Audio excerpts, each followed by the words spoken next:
ওদের চিন্তা ভাবনা আর উপস্থাপনা সবটাই ছিল খুব সুন্দর। Good morning everyone, welcome back to the channel Rojnamcha. আজকে আমার ঘুম ভেঙেছে যখন আমি চারিদিকটা দেখছি ওয়েদার ঠিক আছে, 7টা হয়তো বাজে, ফোন খুলে দেখছি 9টা বাজে। কালকে আমি ভেবেই রেখেছিলাম আজকে আমি অ্যালার্ম দেবো না, যতক্ষণ ইচ্ছে ঘুমাবো। আজকে রবিবার, কাল থেকে তো সোমবার স্কুল শুরু হয়ে যাচ্ছে, পুরো দৌড়ি শুরু হবে, তাই আজকে একটু রিল্যাক্স করে কাটাবো। যে 9টা বেজে যাবে বুঝতেই পারিনি, কী অবস্থা। বাইরে বেরিয়ে দেখছি শিবানিদি দরজা ধাক্কা দিচ্ছে। শিবানিদি মাথা টাথা মুড়িয়ে এসেছে, বলছে বাইরে মনে হচ্ছে বৃষ্টি পড়ছে, টপ টপ করে এরকম জল, কুয়াশাগুলো এরকম টপ করে। যাদের পিকনিক করার প্ল্যান বা ঘুরতে যাওয়ার প্ল্যান আছে তাদের একেবারে অবস্থা শেষ। এই ঠান্ডার মধ্যে বেরোনোটা খুব চাপের। আর আজকে ঝনকেরও গানের ক্লাস আছে, গান করতে যে পাঠাবো একেবারে মুড়িয়ে সুড়িয়ে পাঠাতে হবে। তারপরে আবার রাকেশের বিকেলবেলার প্রোগ্রাম আছে, প্রোগ্রামে যাওয়ার ইচ্ছে ছিল, কিন্তু ঝনক না কোথাও গিয়ে এত ডিস্টার্ব করে, তাই ভাবছি দেখা যাক ওকে নিয়ে যদি যেতে পারি তো যাবো। রাকেশের যে অ্যাঙ্কারিং ক্লাসের স্টুডেন্ট প্রযুক্তা, তোমরা অনেকবারই আমার বাড়িতে আসতে দেখেছো, তারপরে এর আগেও ওর অনুষ্ঠানে গেছি একবার দুবার, দেখেছো সেটা। ওরই আজকে প্রোগ্রাম, ওইখানে যাওয়ার ইচ্ছে ছিল, আমাকে অনেকবার বলেছে, কিন্তু ওই যে আজকে ওয়েদারটাও বাজে, ঝনককে নিয়ে যে যাবো একা একা সাহসও পাচ্ছি না। রাকেশ তো 3:30টার সময় বেরিয়ে, সকাল সকাল যাবো না, ঝনককে ঘুম টুম থেকে উঠিয়ে নিয়ে যাবো ভেবেছিলাম, কিন্তু যদি ওয়েদার এরকম থাকে তাহলে আর যাওয়ার আশা ছেড়েই দিতে হবে। দেখা যাক টাইম কাটলে, যদি রোদ টোদ ওঠে তখন যদি পারি, বা ও যদি মানে সাথ দেয় আমাকে, তাহলে যাবো। আজকে এবার দিনটাকে শুরু করি, আজকে রবিবার, কিন্তু প্রচুর কাজ। কাল থেকে যেহেতু স্কুল খুলে যাচ্ছে আর কোনো কাজ করতে পারবো না, যে কাজগুলো বাকি আছে সব কাজ আজকে করতে হবে। আর সবচেয়ে বড় কাজ হলো শ্যাম্পু করা, তার মধ্যে এইরকম ওয়েদার, মানে বিচ্ছিরি লাগে যে এরকম ওয়েদারে শ্যাম্পু করতে। চলো দিনটাকে শুরু করি আর দেখতে থাকো সারাদিন কী করি। এই এত ঠান্ডাতে তেল তো গলছে না, তেল তো শক্ত হয়ে আছে। আজকে কি হয়েছে জানো, তেল গলাতে গিয়ে তেল তো গলেনি, তেলের বোতল গলে গেছে, বোতলের ঢাকা। এই দেখো কী অবস্থা হয়েছে, তাতেও কিন্তু তেল গলেনি, তেল কিন্তু শক্তই হয়ে আছে। এটা একটু না গলালে মাখতেই পারছি না, এমন অবস্থা, মানে চামচটা পুরো শক্ত হয়ে আটকে গেছে ভেতরে, চামচও বের করতে পারছি না। কী অবস্থা ভাবো, এখন এরকম করে থাক, একটু দূরেই থাক।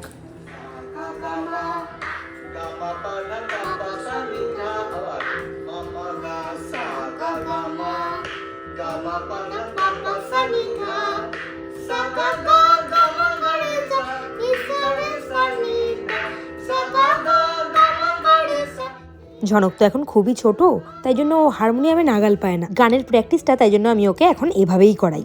ওই হারমোনিয়াম নিয়ে বসতেই হবে, ওভাবে বসতে গেলে না আর বসাই হয় না। তাই যখনই পারি রেকর্ডিংটা অন করে দিই, ও তার সাথে সাথে গান গায়। এইভাবে শুনে শুনে ও গানগুলোকে মুখস্থই করে নিয়েছে। মানে আমি যখনই সময় পাই তখনই গান চালিয়ে দিই, আর ও তার সাথে সাথে কখনো শুয়ে, কখনো পটি করতে করতে, কখনো খেলতে খেলতে গান করে নেয়।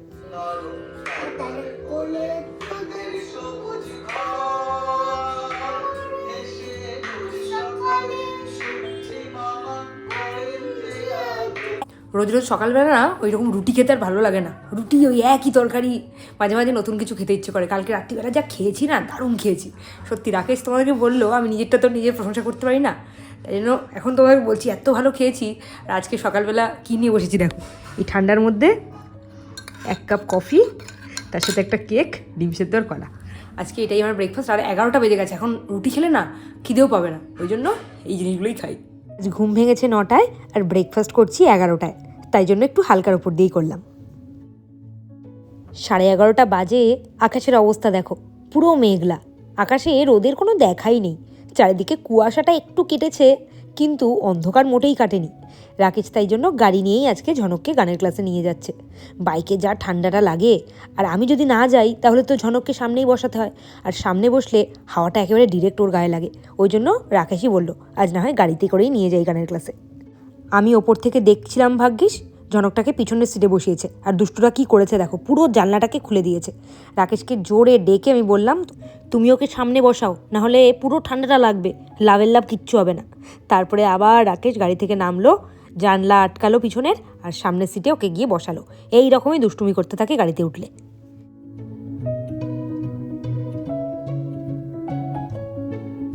1:30 বাজতে চললো, এখনও পর্যন্ত বাইরের ওয়েদার দেখলে মানে মাথা খারাপ হয়ে যাচ্ছে, মনে হচ্ছে যেন ভোর 6টা 6:30 বাজে, একেবারে অন্ধকার হয়ে আছে। আর এখনও পর্যন্ত প্রায় কুয়াশার ভাবটা কাটেনি। আজকে আর রোদ উঠবে না সেটা জানি।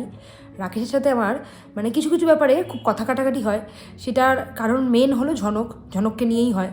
আমি ওকে বারবার বললাম ঝনককে স্নান করিয়ে নিয়ে তারপরে গানের ক্লাসে যাও। এখন 1:30 বাজে, এখনও পর্যন্ত ফেরেনি আর ফোনও ধরছে না। জোর করে তাড়াহুড়ো করে ফলের রসটা হাতে দিয়ে দিয়েছিলাম, তাই জন্য, নাহলে ফলের রসটাও এতক্ষণে খাওয়া হতো না। কখন বাড়িতে ঢুকবে, কখন স্নান করবে ভগবানই জানে। এমনিতেই শীতের বেলা, একটু বেলা হলেই মনে হয় যে বিকেল হয়ে যাচ্ছে, তারপরে ওয়েদারটা এরকম বাজে, ঠান্ডা যদি লেগে যায়, কাল থেকে স্কুল শুরু হচ্ছে, তখন তো আমাকেই পুরোটা সামলাতে হবে।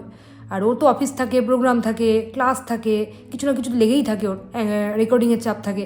ও তো আর ঝনককে ওই টাইম টু টাইম ওষুধ খাওয়ানো, ওকে দেখে শুনে রাখা, সেটা ওর পক্ষে সম্ভব হয় না। একমাত্র এইসব কারণগুলোই আমাদের মধ্যে খোটাখুটি বাজে না। আর গানের ক্লাস না এতক্ষণ মোটেই গান করায় না, যে এখনও আসছে না, কে জানে কী করছে। আর আমি এদিকে স্নান সেরে নিয়েছি, পুজো করে ফেলেছি, এই যে ফল কেটে রেখেছিলাম, আজকে এমনি ঘুম থেকে উঠতে দেরি হয়ে গেছে বলে ফল খাওয়াও হয়নি। এই যে ফল কেটে রেখেছি, এখন বসে বসে ফলগুলো খাই। সবকটা আমার না, রাকেশেরও আছে। ও এসে ফল খাবে, ঝনক এসে স্নান করবে, কখন করবে ভগবান জানে। ছুটি পড়ে আগে, ছুটি তোমার কোথায়? ওই যে ছুটিটা পড়ে আসবে, এই ছুটি দরজা কটা বাজে? 2:05 বাকি। শোনো, তাড়াতাড়ি তাড়াতাড়ি করে স্নানটা করতে হবে, চলো। তোমার জন্য ফুল এনেছি। ভাবি যে এদের ওপর চিৎকার করব, কিন্তু এদের কাণ্ড কারখানা দেখে আর চিৎকার করতে পারি না। এই যে দেখো না, ফুলটা দিয়ে আমার মুখটা বন্ধ করে দিল। আর শুধু ও একাই না, ঝনকও হাতে করে একটা ফুল নিয়ে এসেছে আমার জন্য।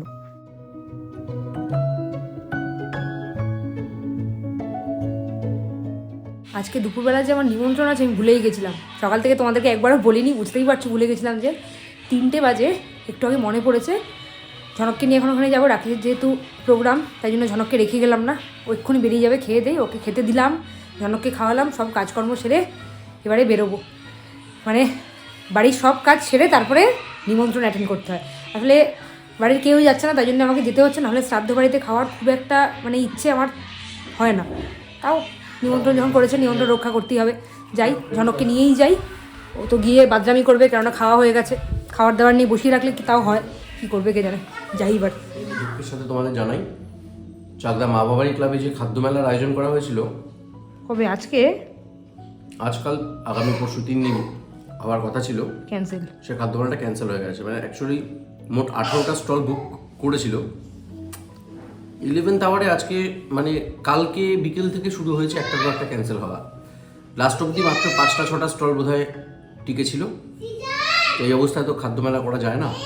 ছেলেটা এতগুলো টাকা খরচা করেছে, মানে ও নিজের মানে ইয়েতেই করছে, উদ্যোগে, সাদে আড্ডার সুমনদা।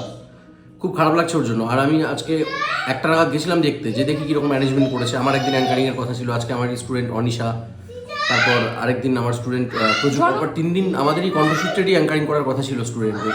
তা আমি একটু দেখতে গেছিলাম যে দেখি কেমন কী আছে। গিয়ে দেখছি সমস্ত অ্যারেঞ্জমেন্ট, মানে স্টেজ থেকে প্যান্ডেল, এত সুন্দর করে প্যান্ডেল করেছে, এত টাকা খরচা করেছে, পুরো গেল ছেলেটা। ক্যান্সেলটা হলো কেন? ওয়েদারের জন্য? ওয়েদারের জন্য না, ওয়েদারে তো ঠান্ডা থাকলে খাওয়া দাওয়া জমে আরও বেশি। সব একে একে স্টলগুলো কেন যায় না, সব ক্যান্সেল করে দিয়েছে।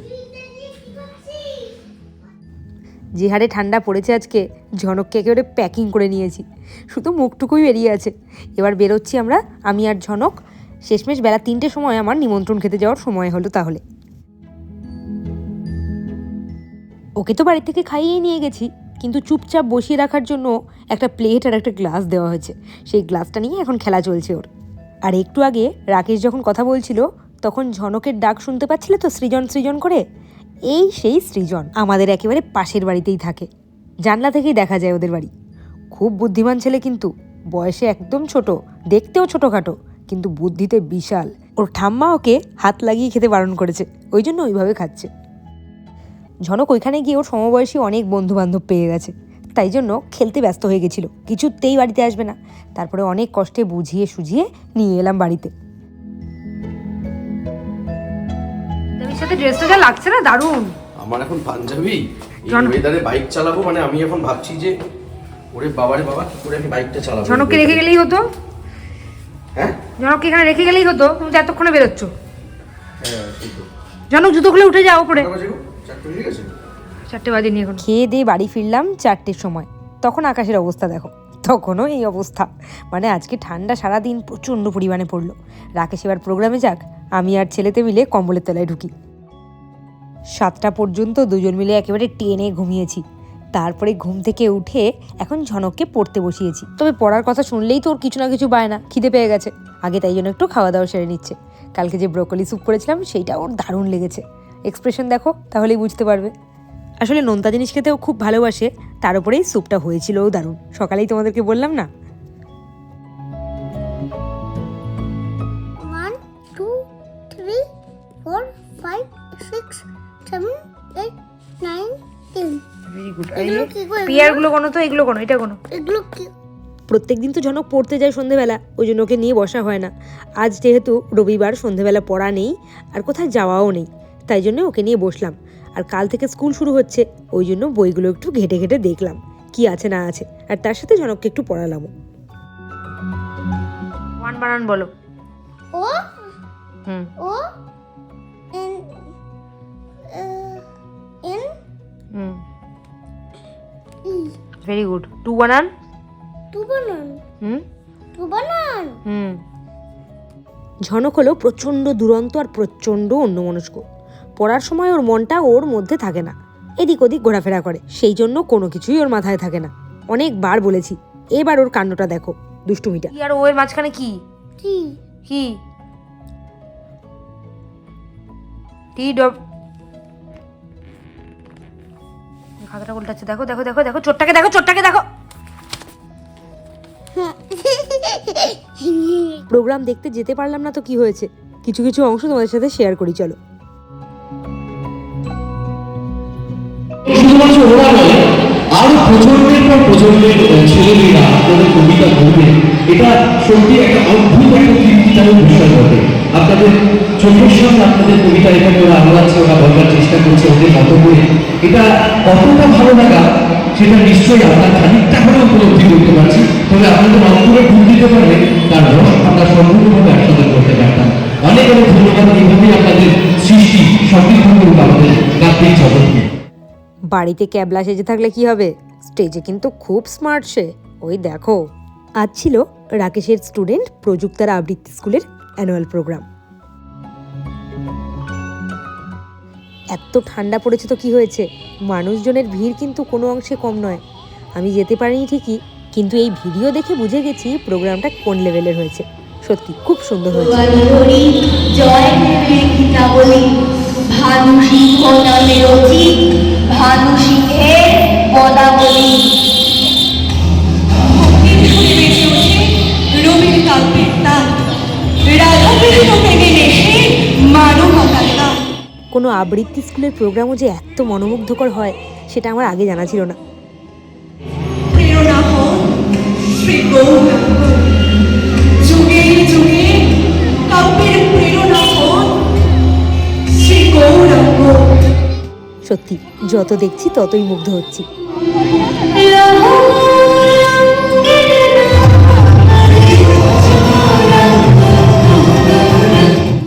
জানি সামনে থেকে দেখলে আরও ভালো লাগতো, কিন্তু এটুকুই বা কম কি, এই যে রাকেশ মনে করে এটুকু ভিডিও করে নিয়ে এসেছে, তাতেই আমি খুব খুশি হয়েছি। তুষার কণ্ঠে নাইলাম প্রিয়া তন্দ্র মাঝে রহি। রাখো মোর কথা, যাও অজয় জলে স্নান করি আসো, তীব্র ভোর মাথে পড়ে। আজকে দুপুরবেলা ওখান থেকে খেয়ে এসেছি 4:30 সময়, তারপরে শুলাম, শোয়ার পর ঘুম ভেঙেছে যখন, তখন দেখছি 7টা বেজে গেছে। 7টার সময় ধরফর করে উঠেছি, নিচে গিয়ে শ্বশুরমশাইকে চা করে দিয়ে এলাম, এসে তারপরে ঝনককে নিয়ে একটু পড়াতে বসিয়েছিলাম, একটু পড়ালাম, একটু লেখালাম, ওইসব করতে করতে এখন বেজে গেছে 9টা। রাকেশকে ফোন করলাম, ফোন তো ধরলো না, প্রোগ্রামে খুবই ব্যস্ত মনে হয়, তাই জন্যই ধরলো না। আর তোমাদেরকে সকালে বললাম না যে যদি পারি তাহলে যাবো, আসলে ওই অনুষ্ঠান বাড়ি থেকে খেয়ে আসতে আসতে 4:30 বেজে গেছে, আর ঘুম থেকে উঠতে উঠতে 7টা বেজে গেছে।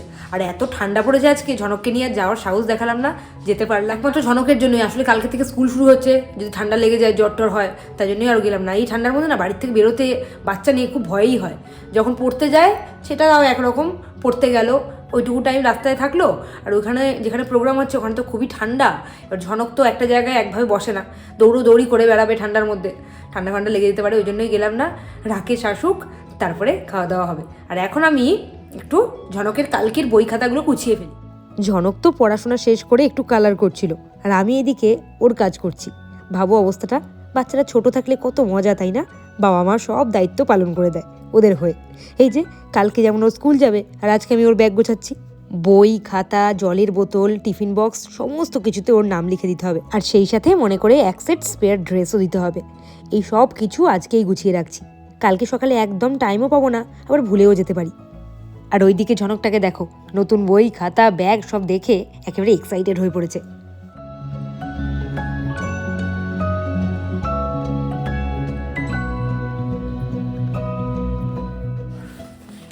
বরফের চাই হয়ে এসছো তুমি?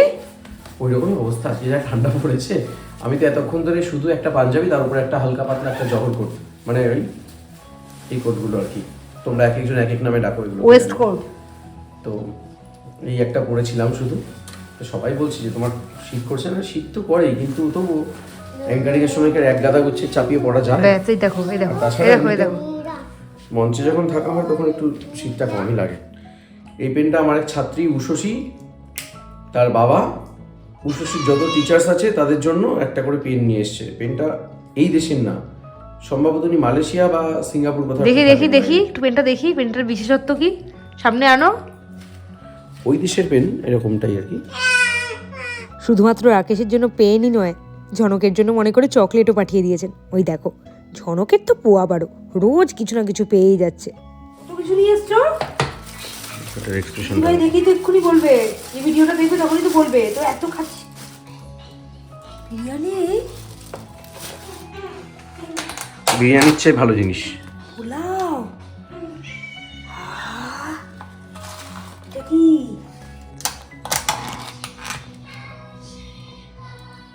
আলুর দম, এটাই ভালো। চিকেন ফিকেন ভালো লাগে না। আর এই এত বড় যখন একটা মিয়মানের প্যাকেট নিয়ে এসেছো, তাহলে আবার এগুলো আনতে গেলে কি করতে? ভাত ছিল তো। আমাকে বলছো কেন? প্রযুক্তাকে বলবো। এগুলো কার? এগুলো কে দিয়েছে? প্রযুক্তাদের ওখান থেকেই দিয়েছে ওর মা। প্রযুক্তার সঙ্গে রাত্রে খাবার দায়িত্ব নিয়েছে নাকি? কিন্তু বিরাট সাইজের, জাম্বো সাইজের প্যাকেট। দেখি কি দিয়েছে। কেক, একটা মাফিন, এগুলো ঝনকের পেটে যাবে। কেক আর মাফিনটা, এটা কি? Cream roll, cream roll. আর এটা বুঝতে পারছি না, পাফ টাইপের একটা কি জানো। আচ্ছা, প্রোগ্রাম কেমন হলো? আমার তো যাওয়া হলো না, ইচ্ছে ছিল যাওয়ার, কিন্তু যা ঠান্ডা পড়েছে, ঝনকের জন্য সারা জীবন স্যাক্রিফাইস করে যাবো। এই শুরু হলো স্যাক্রিফাইস করা। ছোট আছে, একদম বড় বয়স অবধি চলবে। প্রোগ্রাম দারুণ হয়েছে, মানে কবিতার উপর নির্ভর করে কোনো অনুষ্ঠান এত সুন্দরভাবে হয় মানে খুব কম দেখা যায়। দারুণ করেছে, প্রত্যেকটা বাচ্চাও ভালো বলেছে, আর ওরা যে থিমগুলো ভেবেছিল সেই থিমগুলো খুব দারুণ করেছে। যাওয়া হলো না, আর কি করবো। আগেরবার গেছিলাম, কিন্তু এবার আর যাওয়া হলো না। প্রথম কথা হলো দুটো কারণে যাওয়া হয়নি। একটা হলো প্রচণ্ড ঠান্ডা ছিল, কালকে জনকের স্কুল খুলবে। আরেকটা হলো আজকে আমি ফিরেছি ওখান থেকে খেয়ে 4:30টার সময়। এমন ঘুমিয়েছি, ঘুম ভেঙেছে আমার 7টার সময়। উঠে তখন কী করবো না করবো বুঝে উঠতে পারছি না। তাই জন্য আর ভেবেছিলাম হয়তো একটু জনককে নিয়ে যদি যেতে পারি, কিন্তু 10টা অবধি চলবে আমি ভাবিনি। এই জন্য 9টা 9:30 শেষ হয়ে যায়, কারণ কালকে স্কুল আছে। এবার খাই আর কি, পোলাও দিয়ে। থ্যাংক ইউ প্রযুক্তাকে রাত্রিবেলা পোলাও পাঠানোর জন্য। আমি 24 করে গেল না, রোজই আমাদের খাওয়া চলছে, রোজ, কোনোদিন বাদ যাচ্ছে না। চলো, ওই এক জিনিস নিয়ে পড়ে আছে, মিষ্টিটা খোলো আগে। মিষ্টি এনেছে বলে আমার উপর ঝাড় দিচ্ছে। মিষ্টি এনেছো কেন? মিষ্টি এনেছো কেন? বৌদিকে বলেছো মিষ্টি খাওয়াবো, ছেড়ে দিয়েছি। হ্যাঁ দিয়েছি তো, এটা তোমার জন্য এনেছি। বলো এবার কিছু বলবে। ছানার কেক, মিল্ক কেক আর ছানা ভাজা এত ভালো করে এই দোকানটা। এটা হচ্ছে তারামা মিষ্টান্ন ভান্ডার। এটা হচ্ছে চাকদা পৌরসভা, মানে পোস্ট অফিসটার পরে ঠিক ডান দিকে যে, আমি বলে নি আগে, একদম ডান দিকে যে স্টেশনে ঢুকছো তোমরা, মানে পোস্ট অফিস ক্রস করলে, পৌরসভা ক্রস করলে, পোস্ট অফিস ক্রস করলে, রাজু স্ন্যাক্সের সামনে দিয়ে ডান দিকে ঢুকছো স্টেশনে, ঠিক সেই মুখটাতে যে মিষ্টির দোকানটা। আর এই মিষ্টিগুলো যেদিনকে আমরা বইমেলায় প্রথম গেলাম সেদিনকে দেখে খেয়েছি, খেয়ে এত ভালো লেগেছে। আর এখন তো শীতকাল, এগুলো তো ফ্রিজে ঢোকানোর কোনো মানে প্রশ্নই আসছে না। তাই জন্য ওই দোকানে জয়নগরের মোয়াটা আমার রেখে দারুণ রেখে করে। খাবো। আমার জয়নগর মোয়া খুব একটা প্রিয় না, কিন্তু এইগুলো আমার খুব প্রিয়। আমি অর্ধেক খেয়ে নেবো। এগুলো তো এনেছি। আর ভালোই হয়েছে, তুমি তো মিষ্টি খাওয়া ছেড়ে দিয়েছো, 100 তাই টাকা তো? আছে ওখানে। তুমি মিষ্টি খাওয়া ছেড়ে দিয়েছো তো? এগুলো মিষ্টি না তো, তুমি কি নোনতা? লাইট মিষ্টি। তুমি মিষ্টি খাওয়া ছেড়ে দিয়েছো, সবাই তার প্রমাণ আছে। কি সুখের জীবন, তাই না? হ্যাঁ, আরাম করে এখন ঘুম দেবে না। যখন এডিট থাকে রাত্রি 3টের সময় ঘুমায়, 2টার সময় ঘুমায়, আর তোমাকে সে তো লিমিটেড দিন, কোনো দিন। আমি তো রোজ এই যা বাবাকে আজকে রাত্রিবেলা শোন, শোনো শুকর অনেক কাজ ছিল, এখন শোবে, শুয়ে বাবাকে একভাবে জ্বালাবে, ডিস্টার্ব করবে, তাই বাবা, ঠিক আছে? শোনো, এটা হচ্ছে বাপের চালা। হ্যাঁ, ভালোবাসার লেভেলটা এই জায়গায় রাখতে হবে। যাও রেকর্ডিং করতে। হ্যাঁ, দেখেছো? আমি সত্যি এই ধরো চলে যাচ্ছি, টাটা। আমি এখন বাড়ি চলে যাবো, সরে যাও, সরে যাও। তুমি শুধু তোমার প্রয়োজন মেটাতে আমাকে, আর সরাসরি রাত্রিবেলা বাবা সরে যা, লাগবে কিন্তু, সরে যা। আমি এক্ষুনি চলে যাবো, থাকবো না।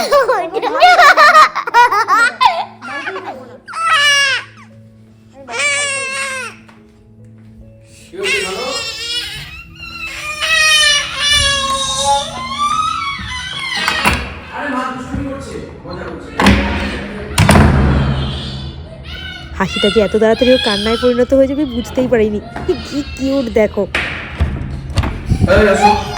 এই সত্যি সত্যি কাজ এত টাকা লাগে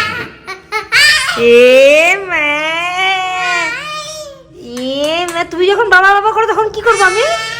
না বলো সরি আর বলবো না। তুমি যে মাকে ভালোবাসো সেটা বলে দাও। বলো বলো তুমি মাকে যে ভালোবাসো সেটা বলে দাও। দেখো ঢোকাচ্ছে ছেলেটা, দেখো ঢোকাচ্ছে।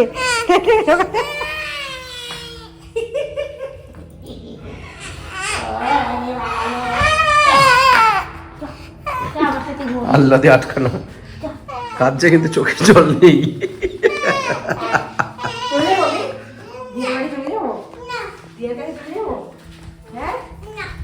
তুই বললি যে চলে যাও করলি যে তুই করলি একটু আগে